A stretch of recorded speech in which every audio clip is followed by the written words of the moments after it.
Entonces, bienvenidos y solo me queda decir también la bienvenida a Stephanie.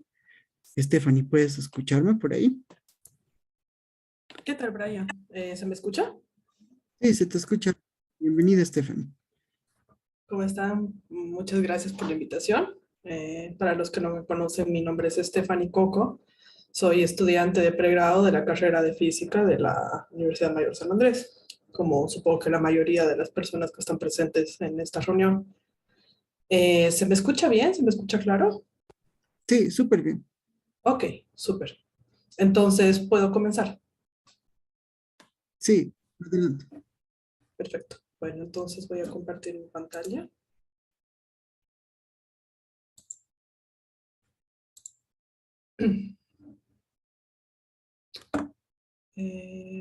Por favor, me gustaría saber si es que se puede ver, si es que se puede ver la presentación en PDF. Sí, ya se puede ver la Ok, presentación. perfecto. Bueno, ya como les comentaba, como hablaba con Brian, yo estoy actualmente realizando una pasantía de un año en el CERN, em, con un programa que se llama Programa de Estudiantes Técnicos.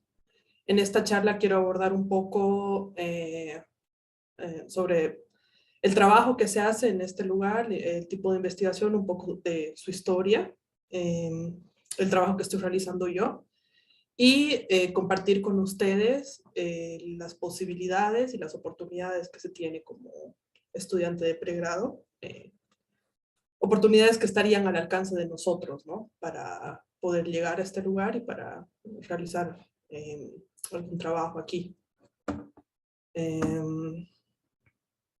Entonces, primero lo primero, ¿qué es el CERN? Ok, perfecto. Eh, por sus siglas en francés, el CERN es el Consejo Europeo para la Investigación Nuclear, ¿no? Es una organización europea asociada con algunos países no europeos como Israel, que opera el laboratorio de física de partículas más grande del mundo. Los físicos e ingenieros de este laboratorio utilizan los instrumentos más grandes y sofisticados para estudiar los componentes más fundamentales de la materia, que son las partículas fundamentales, ¿no? Estas partículas se colisionan a grandes velocidades dentro de un gran acelerador, cercanas a las de la luz. Y los resultados de la interacción de estas partículas arrojan pistas de cómo estas partículas interactúan, de cómo pueden dar lugar y vida a otras partículas y pueden también darnos luces sobre las leyes que las gobiernan. Los instrumentos que se utilizan principalmente en la investigación en el CERN son aceleradores y detectores. Con los aceleradores, como su nombre lo indica, pues aceleran y colisionan estas partículas entre sí o con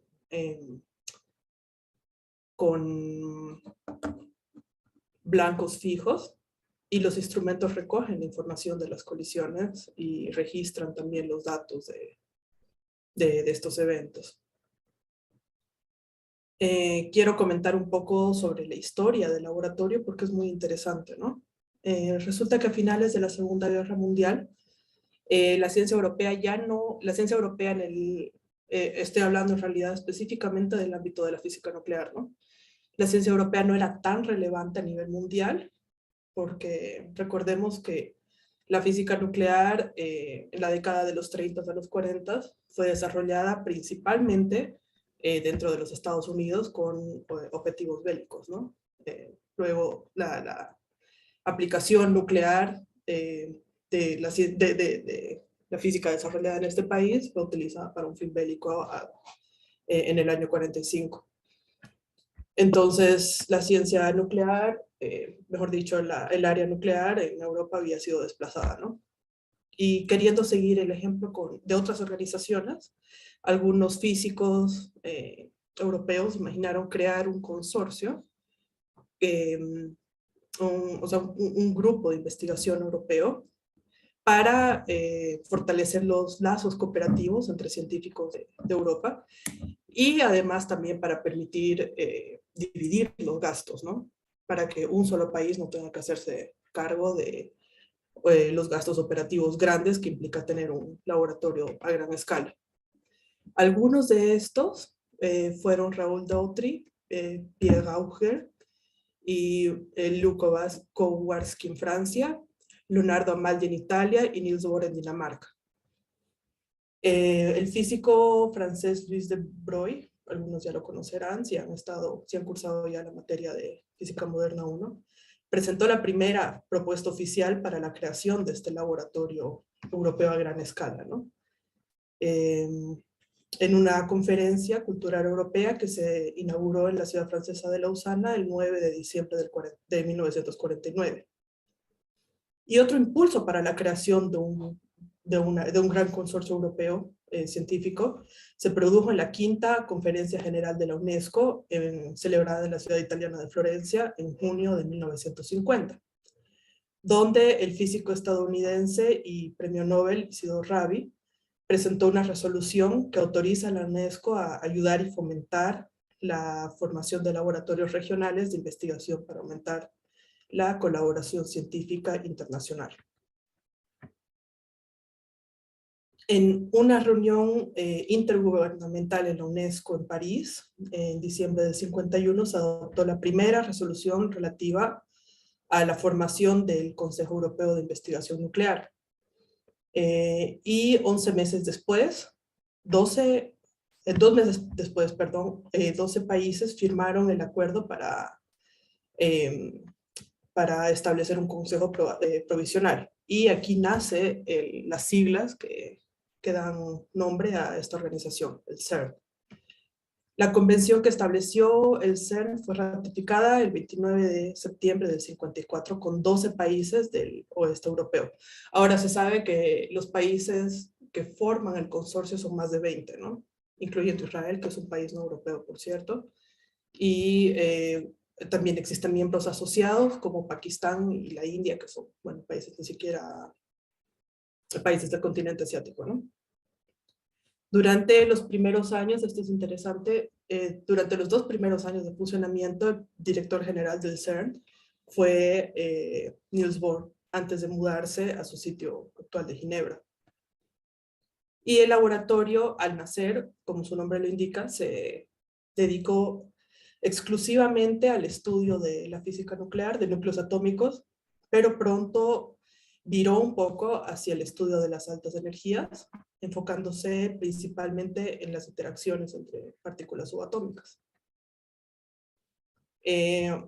Bueno, yo creo que o muchos de los que estamos aquí presentes conocemos cuáles son los grandes hallazgos y los grandes eventos, ¿no?, que han ocurrido en el CERN, pero para los que no lo saben, se los recuerdo.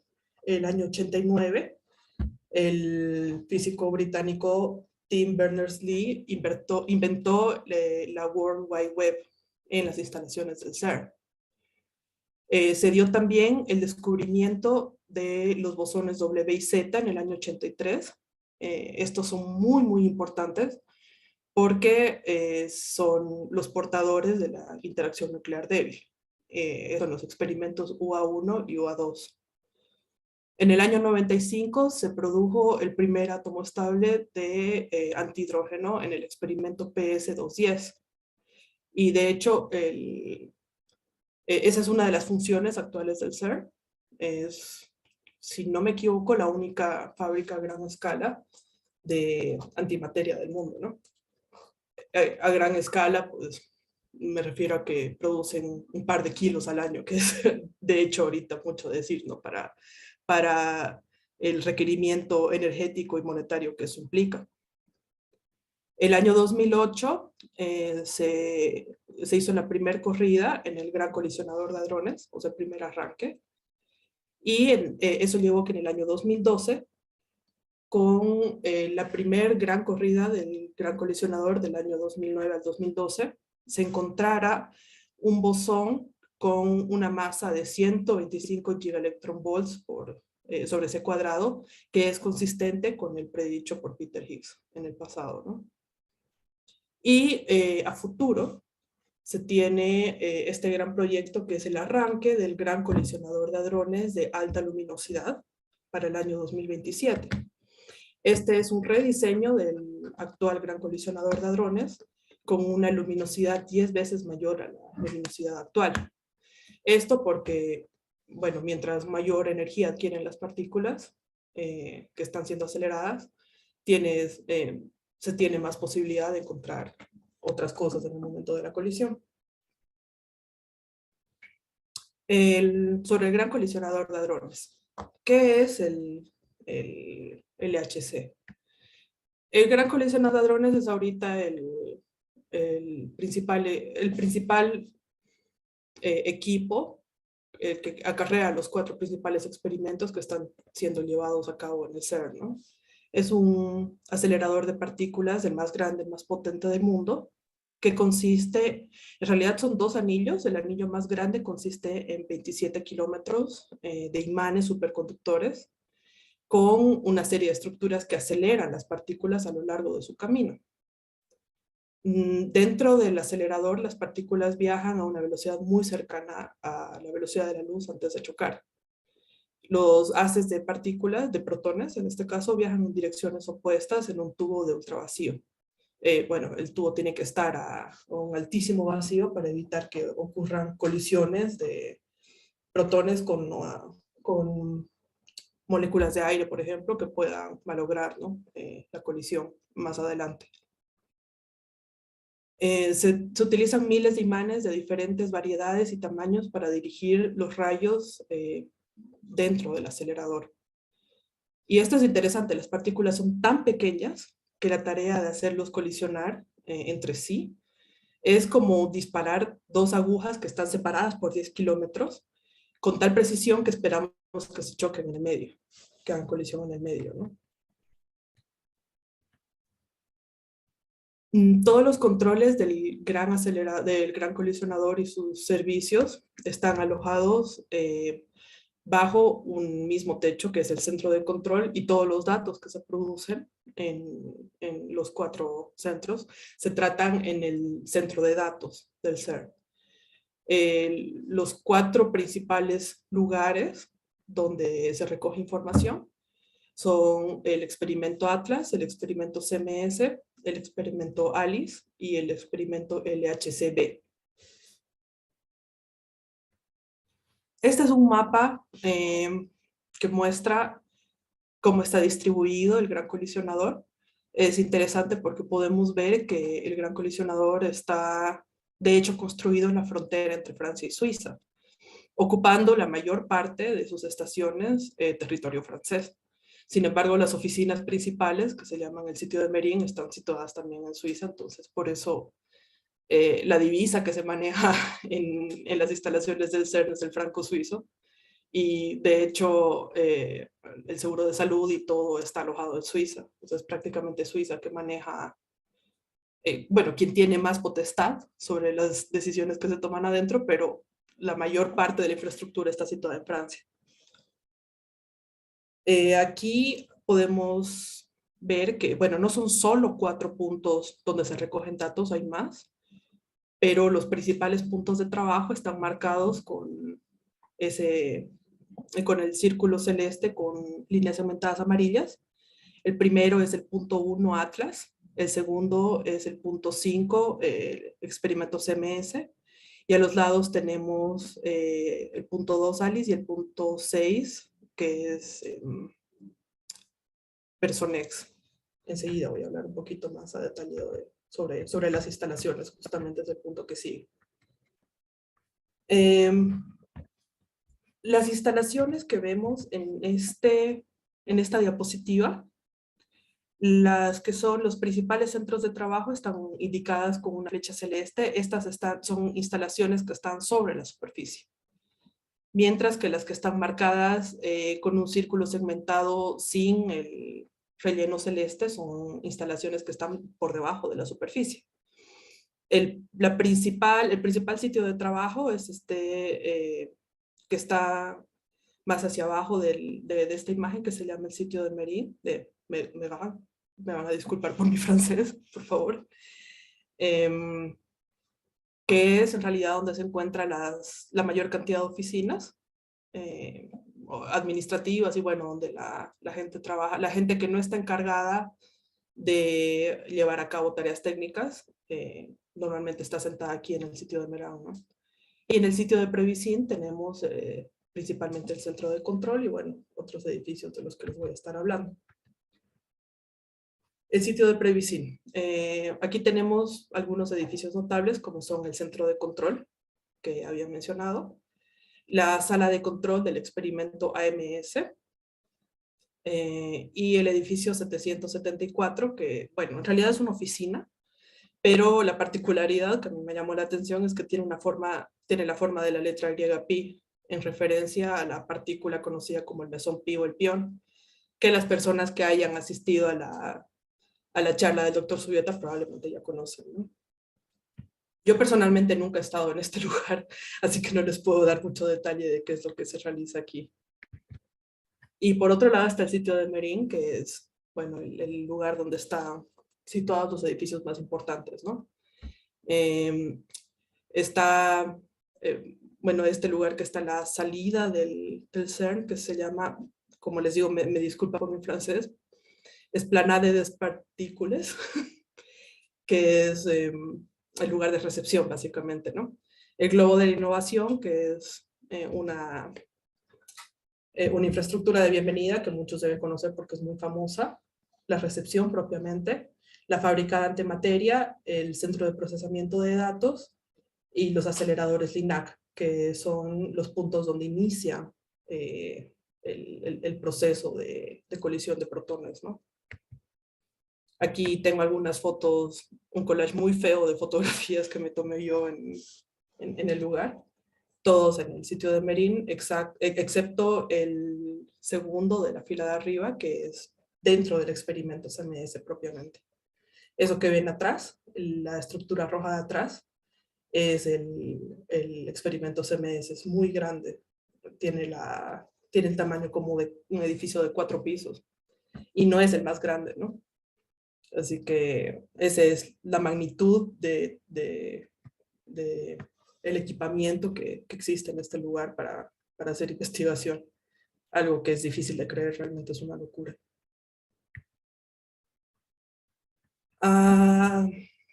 Ok. Ahora quiero hablarles un poco de qué es o cómo es básicamente trabajar en el CERN. El proyecto en el que yo me encuentro trabajando actualmente, bueno, para empezar, yo estoy trabajando en la estación CMS.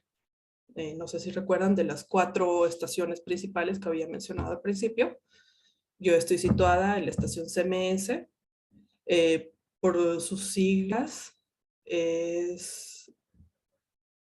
bueno, se me olvidó, enseguida explico bien a detalle esto.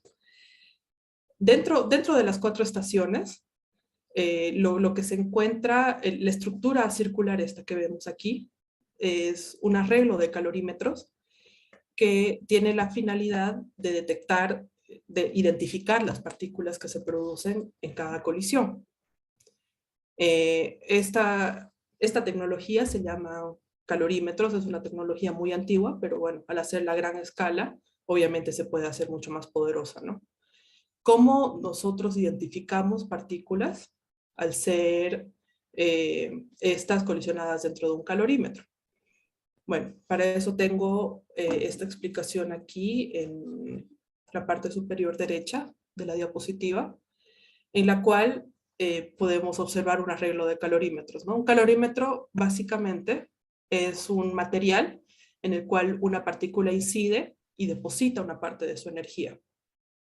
Nosotros para identificar partículas necesitamos principalmente 2 parámetros, uno que es la energía y el otro que es el momento, porque con uno solo en realidad no podemos discernir, ¿no? Por ejemplo, pueden haber 2 partículas de distinta naturaleza que colisionen con la misma energía, ¿no?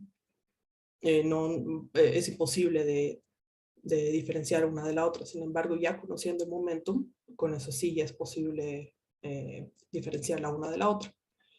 Entonces, este arreglo de calorímetros que produce, bueno, en la primera capa del calorímetro podemos observar un detector de tracking, que es para saber exactamente cuántas partículas están entrando.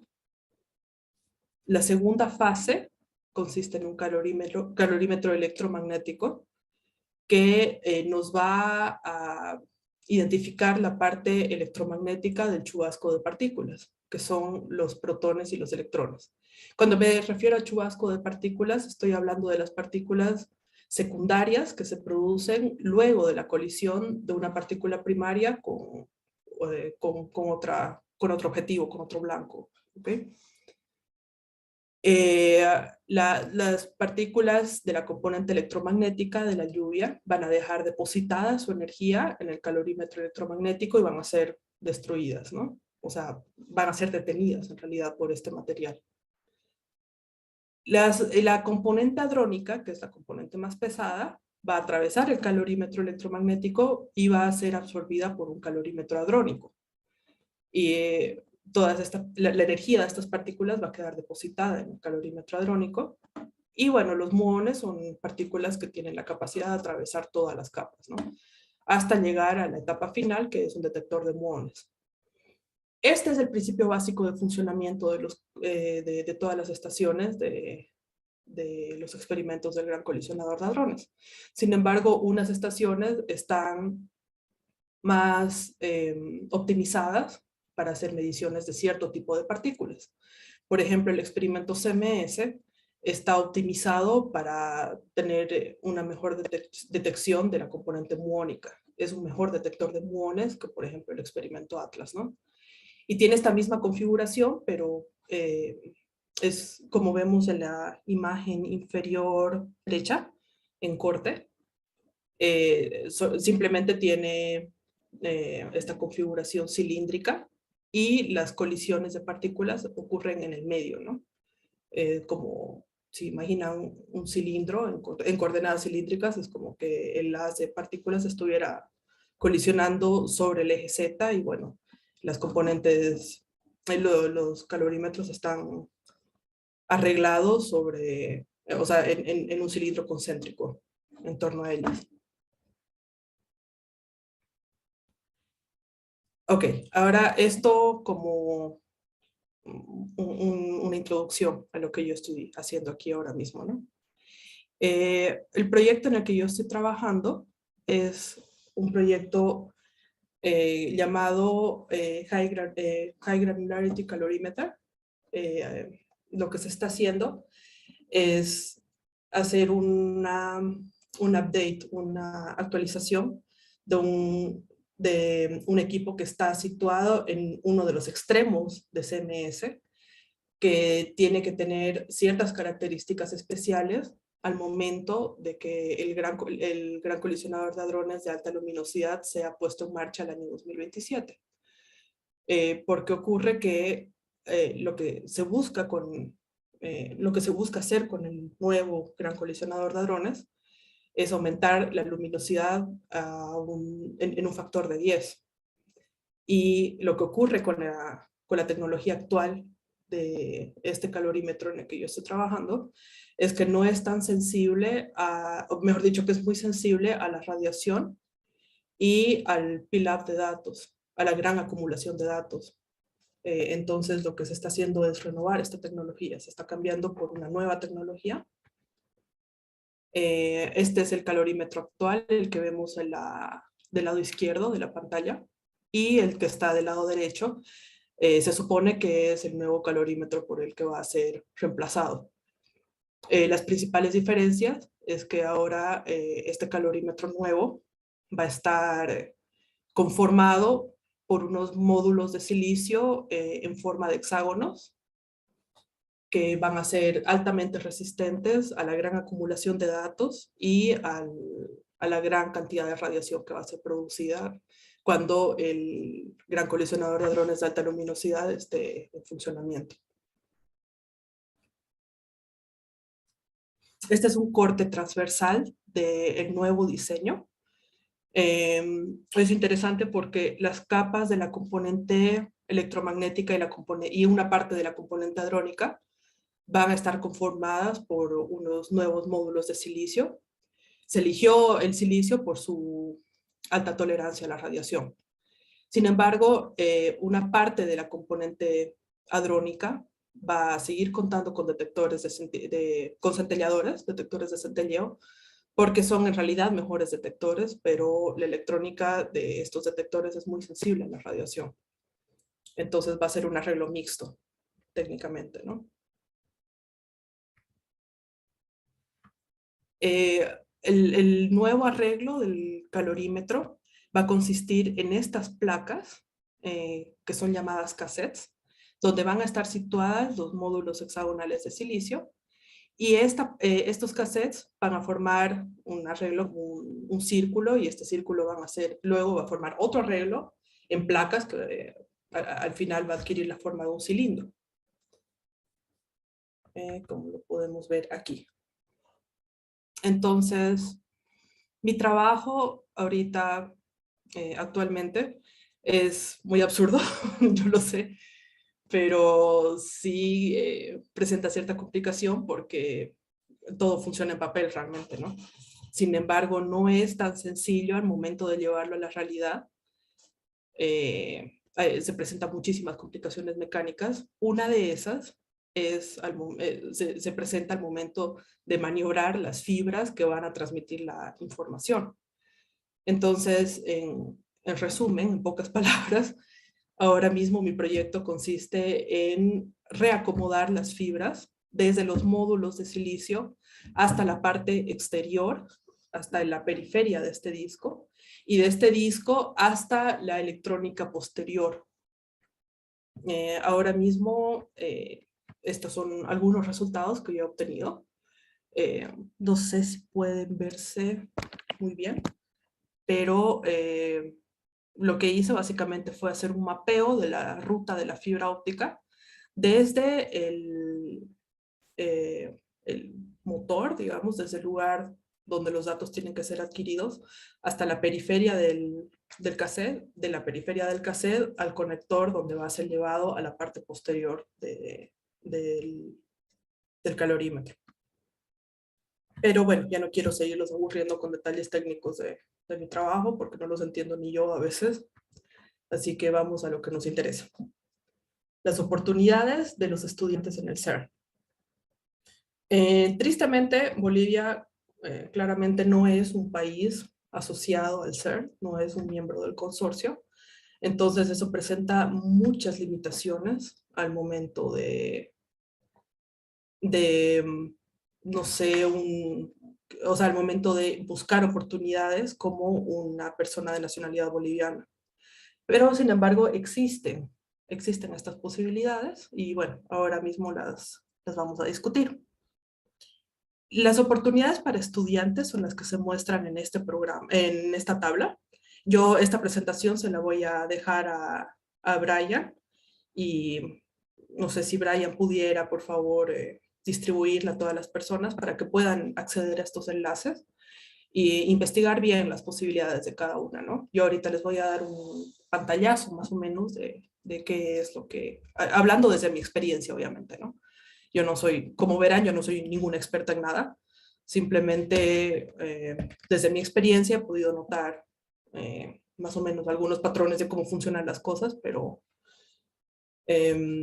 obviamente cada programa tiene sus propias características, sus propios requisitos y bueno, las propias cosas en las que uno tiene que ser experto para siquiera postular, ¿no? O por lo menos estar calificado. Entonces, existen, como les comentaba, estas oportunidades. El primero es el programa de estudiantes de doctorado, que cuando dice restricción de ciudadanía en esta tabla, se refiere a que estas oportunidades, estos programas están dirigidos solo a personas que son nacionales de países miembros del consorcio, ¿no? Prácticamente que son europeos, o sea, gente de Europa del oeste, ¿no?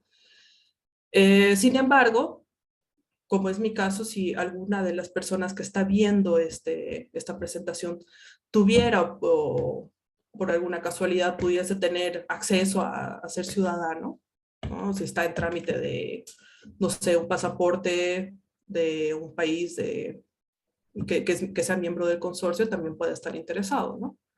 Entonces aquí está de todas formas la información. El programa de estudiantes de doctorado pues tiene la restricción de que solamente para ciudadanos. Luego están las pasantías short term, eso significa que son de corto tiempo, reservadas para estudiantes que tienen discapacidades. Este no cuenta propiamente con una restricción de ciudadanía, sin embargo, el requisito es que la persona que aplique sea residente en Suiza o en Francia. No habla de la ciudadanía, pero sí tiene el requisito de la residencia, entonces prácticamente sí es una restricción de ciudadanía, ¿no? Luego tenemos el programa de estudiantes administrativos, que también tiene la restricción de que solamente para gente que sea nacional de los países miembros del consorcio. El programa de estudiantes técnicos, que es el programa con el que yo estoy actualmente, que tiene la misma restricción. Y aquí los que están marcados en verde abajo son los programas a los que se puede acceder no siendo nacionales de un Estado miembro. El primero de ellos es el programa de estudiantes de verano. Este es para mí no el más importante, pero sí en el que se tendrían más posibilidades. Es como que la puerta de entrada, ¿no? A trabajos en el CERN. Lamentablemente, la fecha límite expiró, si no me equivoco, en enero de este año, pero este programa es anual. Lamentablemente por la situación, desde el COVID hasta lo que está pasando, hasta el conflicto bélico que tenemos ahora, no sabemos qué es lo que pueda deparar en el futuro, pero cuando las cosas funcionaban y estaba todo estable, este es un programa anual que se realizaba anualmente, ¿no? Y que llevaba mucho tiempo realizándose. Así que a todas las personas que estén interesadas, yo les propongo prepararse para el programa de estudiantes de verano, este programa de aquí. Luego tenemos el otro muy parecido, que es el Open Lab Summer Student Program. Para ser sinceros, no estoy muy segura de cuál es la diferencia entre uno y otro. Sin embargo, este programa, el Open Lab, requiere que las personas, los postulantes, hayan sido previamente beneficiados con otro programa del CERN. Entonces, si bien no presenta la restricción de ciudadanía, sí presenta la restricción de que este programa está dirigido a personas que ya han tenido algún contrato o alguna afiliación con el CERN previamente. Entonces es un poco más complicado, pero bueno, no es imposible, ¿no? Y finalmente están las pasantías de tiempo corto. Esta es ahorita en realidad la más interesante porque no presenta la restricción de la ciudadanía, cualquier persona puede postular y están abiertas las aplicaciones. La fecha límite de aplicación, si no me equivoco, es el 1 de octubre de este año. Y bueno, enseguida vamos a hablar de los requisitos. Sin embargo, hay suficiente tiempo como para ir preparando los requisitos para este programa para las personas que estén interesadas, ¿no? Entonces, ¿cuáles son los criterios más generales de elegibilidad? Esto, por supuesto, va a depender del programa, pero es lo que usualmente la gente, los reclutadores, buscan en las personas, en los postulantes que han mandado su solicitud. Normalmente, los programas piden que el postulante tenga 3 años o más de avance de materias en la universidad, si son estudiantes de pregrado, ¿no? O sea, que estén ya avanzados en la carrera, si podemos decirlo de esa manera. Lo siguiente es tener buenas calificaciones. Hay que considerar que uno está compitiendo con los mejores del mundo, ¿no? con los mejores del mundo en el área científica, entonces la competencia siempre es muy, muy dura. Lo siguiente es un buen currículum. Y con buen currículum me refiero a proactividad. A ellos les interesa mucho la gente que ha sido muy proactiva en su etapa de estudiante, ¿no? Que, no sé, haya tenido cierta experiencia en investigación. Muchas veces cometemos este error, ¿no? De estar como que demasiado enfocados en el ámbito académico y descuidamos mucho eh, la proactividad y el incluirnos en actividades de investigación cuando, bueno, al final y al cabo estamos siendo formados para eso, ¿no? Para ser investigadores. Entonces, a las personas que estén en semestres iniciales, yo los invito a que comiencen a trabajar en esto de la proactividad, que comiencen a involucrarse en grupos de investigación. Esto es muy importante para ellos. El currículum en realidad es muy, muy importante. Y lo último son buenas cartas de recomendación. Y esto está ligado al punto anterior, ¿no? A la proactividad.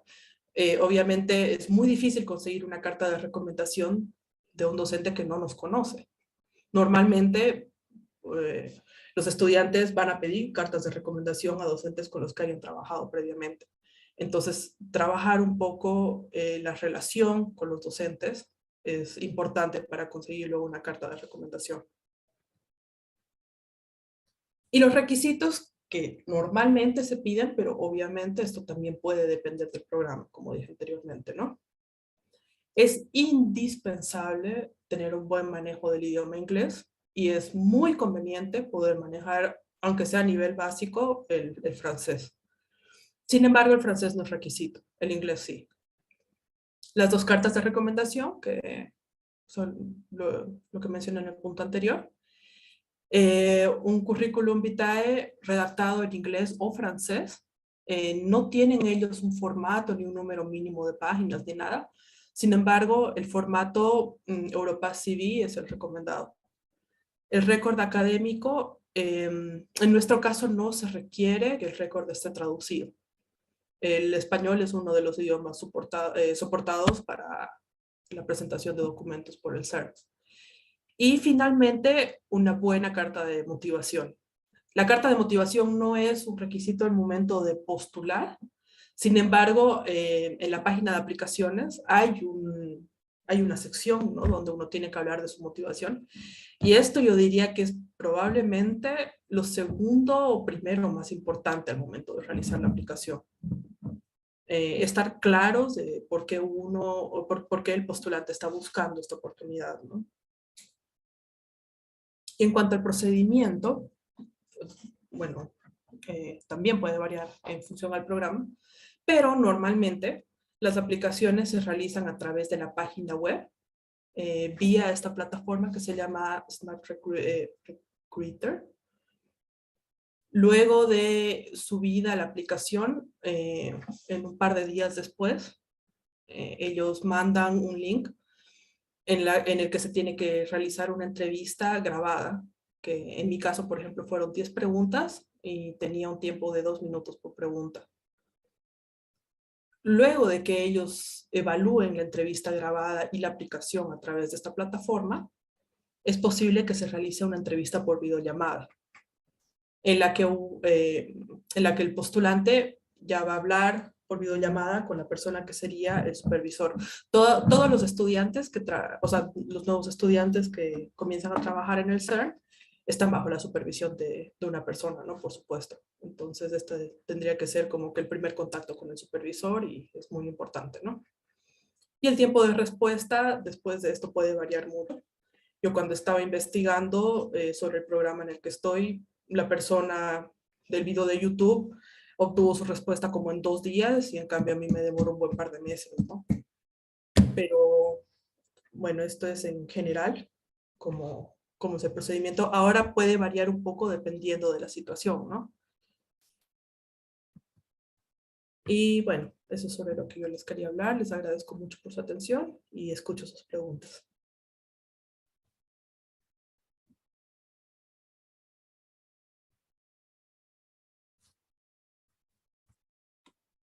Muchas gracias, Stephanie, por contarnos sobre tu trabajo, sobre lo que es el ser, sobre cómo podemos incluirnos y trabajar y estar y tener una estancia allá. Bueno, tenemos este tiempo destinado para ver si alguien tiene alguna pregunta, alguna duda. Les invito primero a levantar su mano. Pueden aprovechar este momento o también escribir en el chat. Tal vez hasta mientras, hasta que se animen, nos puedes contar un poco en qué país estás, qué hora es por ahí. Ah, claro.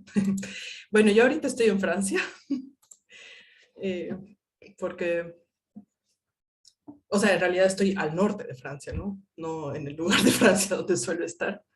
Estoy visitando ahorita a mi esposo, ya mañana o pasado tengo que volver al trabajo, ¿no? Es muy interesante esta experiencia de trabajar en el CERN, porque como estás viviendo en una frontera, por ejemplo, una de las cosas que a mí más me llama la atención es que tienes que manejar dos divisas, sobre todo si vives hacia el lado francés, ¿no? Entonces, tienes que manejar dos divisas porque, como saben, Suiza no es parte de la Unión Europea, entonces ellos manejan su propia moneda, que es el franco suizo. Y si bien ellos aceptan monedas de los dos lugares, pues te van a dar un pésimo cambio, si no, ¿no? Ahorita son las 10:45 de la noche. Por horario de invierno tenemos 5 horas de diferencia con Bolivia, pero cuando se restablezca el horario de verano son 6 horas. Y es en realidad una experiencia muy, muy interesante, un choque cultural bastante importante también, pero bueno, es parte de irte a vivir a un país que no es el tuyo, ¿no? Tal vez ya ha pensado en su pregunta, puede levantar su mano o Por escribirle. favor, con toda la confianza del mundo, no. Adrián, adelante. Hola, ¿qué tal? Buenas noches, Estefany. Buenas noches, Adrián. Bueno, mi ¿Adrián pregunta, Méndez? No, a Carapi. Adriana Ah, ok, Cap- ok, te escucho. hola, ¿qué tal? Mi pregunta es si tienen alguna preferencia o puede ser de cualquier carrera quienes pueden postular a estas becas o transiciones o Ah, pasantías ok, en el CERN. ok. Muy, muy buena pregunta. Depende del programa, pero ellos buscan que sean, bueno, obviamente de la carrera de física, matemática o ramas afines. Hay muchos, muchos estudiantes de ingeniería, sobre todo en mi programa, la mayoría son ingenieros, por ejemplo. Ingenieros electrónicos, ingenieros de software. Entonces, eso hay que revisar bien en el momento de realizar la aplicación, pero son muy abiertos, ¿no? A estudiantes de IT y de otras carreras como matemáticas también. Son buenos candidatos. Muchas gracias, Estefany. No, de nada. Arturo Ruiz. Adelante. Hola, buenas tardes, buenas noches. Hola, Buenas. Stephanie. Bueno, como yo ya te había mencionado por mensaje, pues yo me encuentro ahora mismo en el segundo semestre de la carrera en física. Ujú. Y bueno, yo quería consultarte ahora aprovechando si bueno, habiendo conocido capaz a algún beneficiado del programa, específicamente del Short Term Internship, al Ujú. que actualmente se puede aplicar. ¿Sí que consideras factible el que yo aplique? Porque se me olvidó mencionarte que, por ejemplo, en mi currículum tengo, no sé, una medalla de bronce en una competencia internacional de física, por ejemplo. Oh, Y también tengo un felicidades. buen... No, no, gracias, felicidades a vos que estás allá. No, Pero poco de suerte. más, y bueno, un poco más allá de eso, también tengo dominio del inglés, pero no del francés. Solo que, bueno, como se trata de una pasantía, pues esto está, como dices, destinado a los últimos años de la carrera y no estoy seguro si aplicar o no. Y no estaba muy atento, me vas a disculpar, pero ahí leí que se requerían 3 años de la carrera como mínimo. Ah, ya. Sí, o sea, yo puse 3 años, que es lo que generalmente te piden en los programas para postular. Pero en el short term no he leído yo sinceramente ese requisito. Déjame revisar. Si no me equivoco, no, no habla sobre eso. De todas formas, no dice. Dice que tienes que ser un estudiante a tiempo completo de pregrado o de maestría. Bueno, este es otro programa.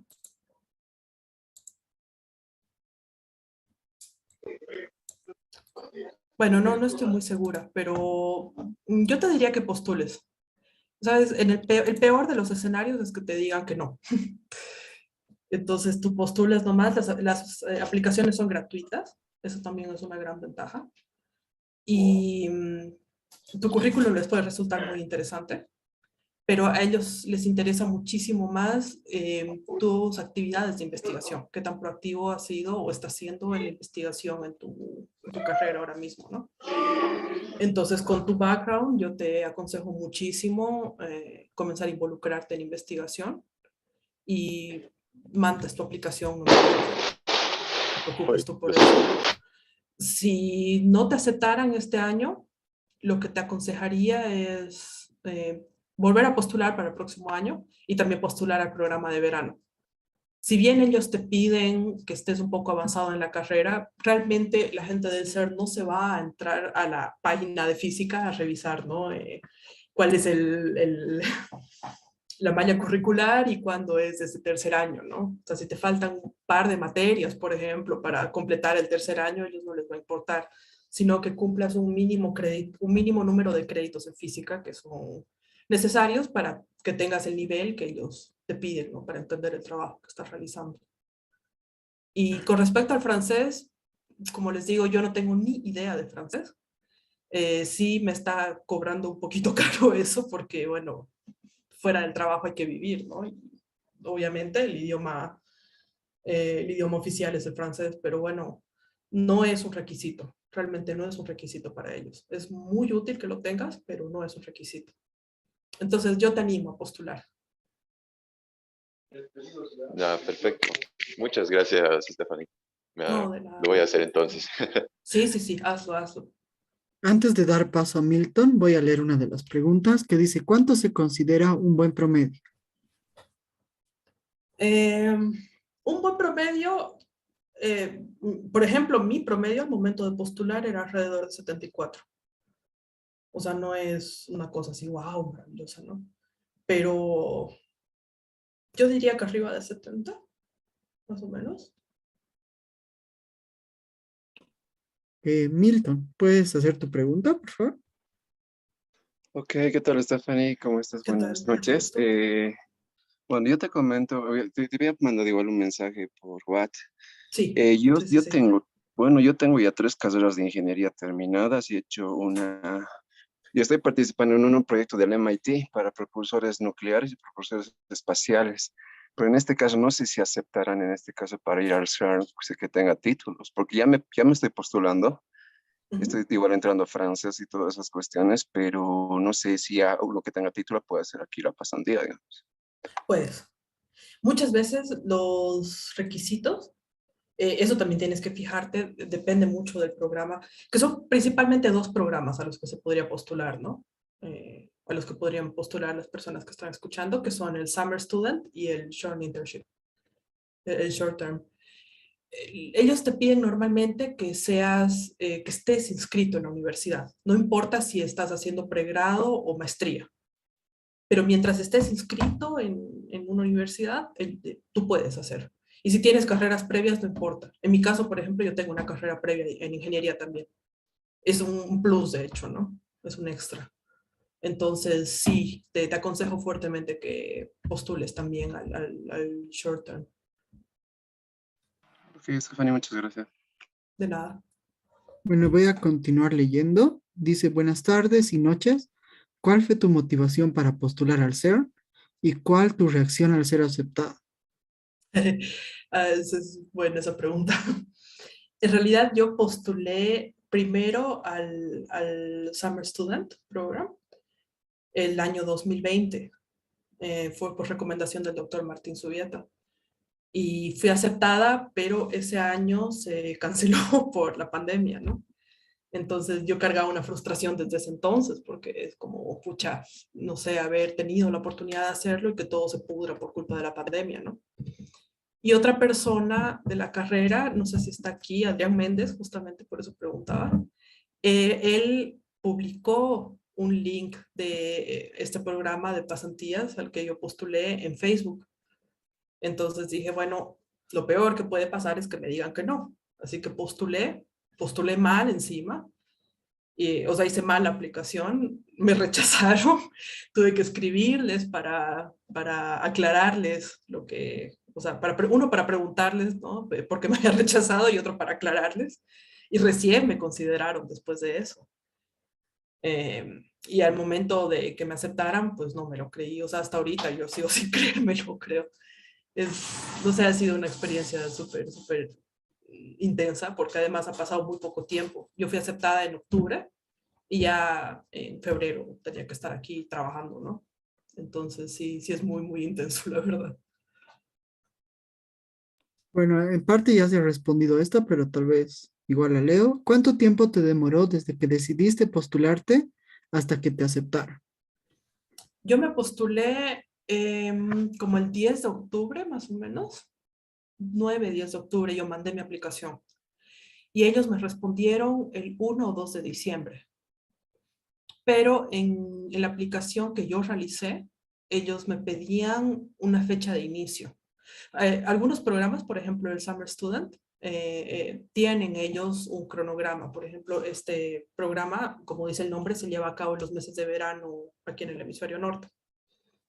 En cambio, mi programa de pasantía tenía la facilidad de que yo podía escoger cuándo comenzar.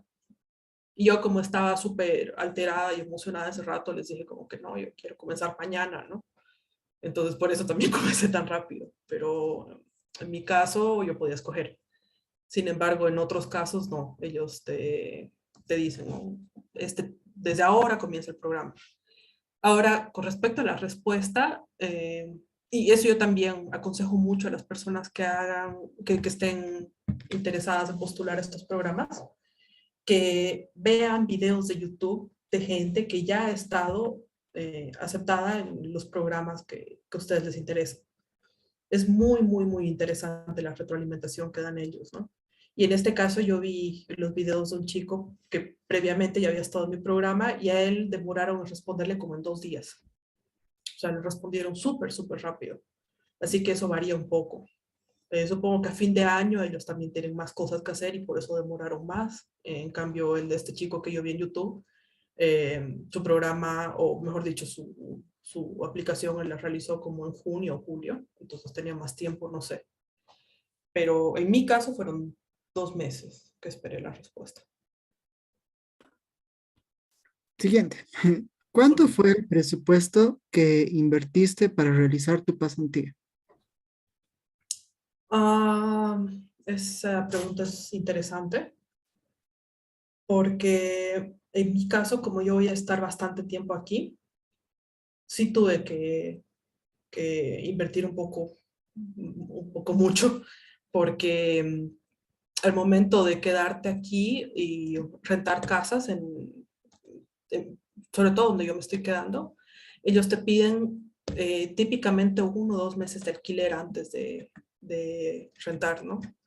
Entonces, esos son, y además, paréntesis, Suiza es un país extremadamente caro. Entonces, los sueldos que dan en el CERN son proporcionales a lo que vas a gastar. O sea, no te va a faltar.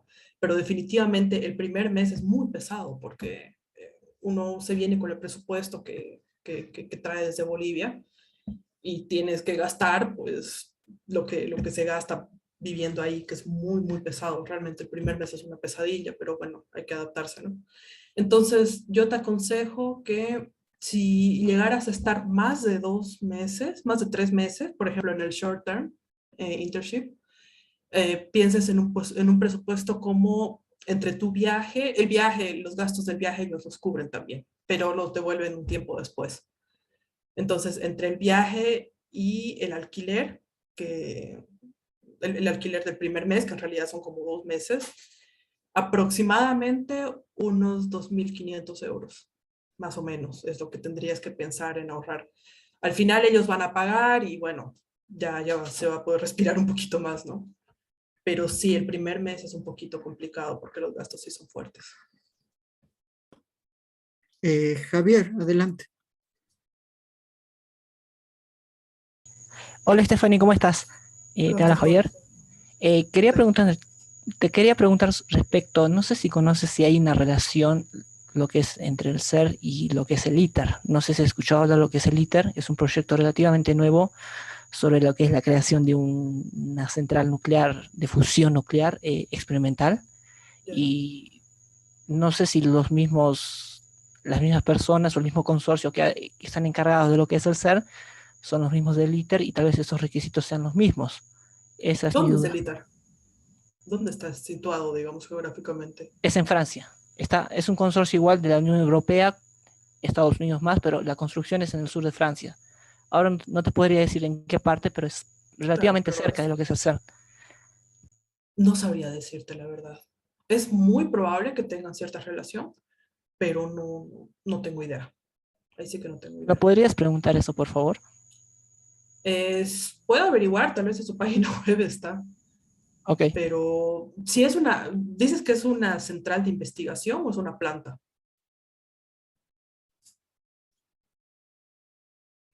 Javier. Bueno, en Eh, todo caso igual voy a preguntar. No sabría decirle. La verdad es que no sé la respuesta. Dice, ¿hay algún límite de edad? ¿Qué ingeniería hiciste antes? ¿Y para el inglés te piden el 12 o algún nivel? No hay límite de edad. El único requisito es que estés inscrito en una universidad.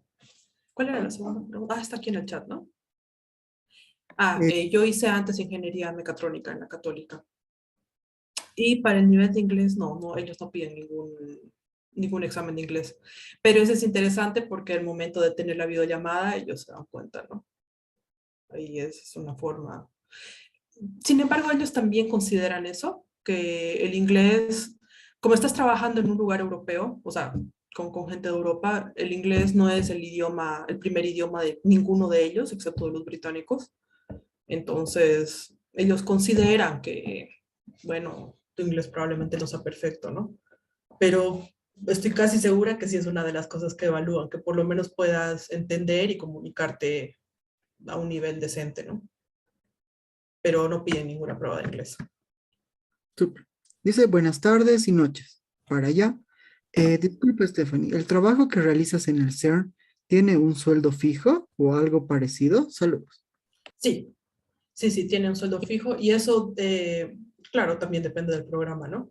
Pero de hecho dice el sueldo en el link que voy a pasar aquí en la presentación, está estipulado el sueldo que vas a recibir. Sí, es un sueldo fijo. Y muchas veces corren con los gastos de tu viaje. Tal vez una última pregunta para acabar. Claro.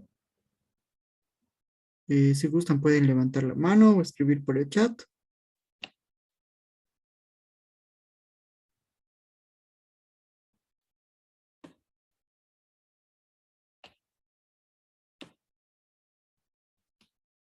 Bueno, entonces podemos pasar a la siguiente parte. Muchas gracias, Stephanie, por No, a contar ti, tu Brian. experiencia, Muchas gracias.